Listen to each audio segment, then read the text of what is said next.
1111 में पूजा थाली, silver coated पूजा थाली मिलने वाली है। चारों ओर से हेवी मीना वर्क किया हुआ है। इनकी कटोरी की आप डिजाइन देखिए, हेवी नक्शी रहने वाली है। अंदर की ओर से भी आपको हेवी नक्शी के साथ कुछ नई पैटर्न के अंदर अब तक की सबसे बड़ी ऑफर आ चुकी है। डिश की 12 इंच का डायामीटर रहने वाला है। शादी के रिलेटेड हर एक चीज के अंदर महा ऑफर शुरू हो चुकी है। नए सीजन की अब तक की सबसे महा ऑफर आ चुकी है प्रमुख हैंडीक्राफ्ट के अंदर। सिल्वर कोटेड पूजा थाली आपको मिलने वाली है सिर्फ 1111 में।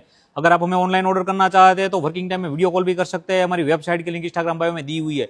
और अगर आप हमारे स्टोर की विजिट करना चाहते हैं तो गुजरात के 3 बड़े शहर सूरत, राजकोट और अहमदाबाद के अंदर हम लोकेटेड है। हमारे सारे स्टोर के अंदर आपको पार्किंग की फुल फैसिलिटीज मिलने वाली है। तो ट्रस्टेबल स्टोर से ऑर्डर करना ना चुके, क्योंकि हर एक चीज यहाँ आपको विद जीएसटी बिल ही मिलने वाली है। तो इस तरह पूजा के रिलेटेड, शादी के रिलेटेड आप मार्केट से कुछ चीज परचेस कर रहे हो तो ओरिजिनल के लिए जीएसटी बिल का आग्रह रखिए। प्रमुख हैंडीक्राफ्ट में तो हर चीज विद जीएसटी बिल ही मिलने वाली है। इस तरह हमारी हर रोज नई वीडियो देखने के लिए आप हमारे पेज को फॉलो करिए, यूट्यूब में हमारे चैनल को सब्सक्राइब करें। तो शादी के रिलेटेड, पूजा के रिलेटेड हर एक चीज आपको एक जगह पे ही मिलने वाली है प्रमुख हैंडीक्राफ्ट से। तो ट्रस्टेबल स्टोर से अपना ऑर्डर करना ना चूके। शादी के रिलेटेड हर एक चीज के अंदर महा ऑफर शुरू हो चुकी है नए सीजन की। तो नीचे नंबर दिया हुआ है, कॉन्टेक्ट करिए और अपने ऑर्डर